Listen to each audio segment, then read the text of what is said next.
This week we're looking at a number of ways to repair problems you may have with your windows.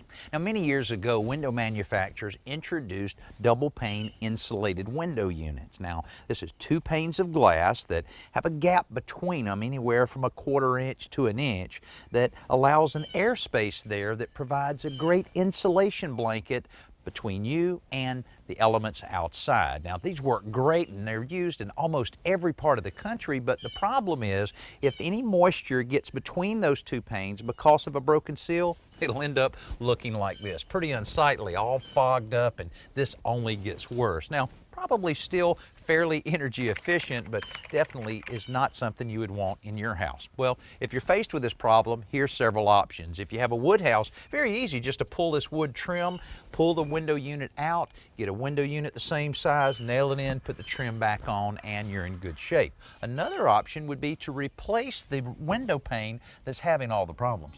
Most of the time, one insulated glass panel will make up an entire sash in this kind of window. The glazing for this type of unit is made of rubber, so it's more easily removed than the stuff we took off of the single pane windows earlier. It's also necessary to cut loose the sealant that holds the glass unit to the frame. Remember, this isn't just a single piece of 1/16 inch glass like we used earlier, it's two pieces bonded together. So the suction cup makes dealing with the extra weight much easier. This frame also has to be cleaned out much in the same way the wooden one did so that the new silicone sealant can be squirted into the channel where the new panel will rest. Then the insulated glass panel can be set in place and the glazing applied around it to seal it in the frame.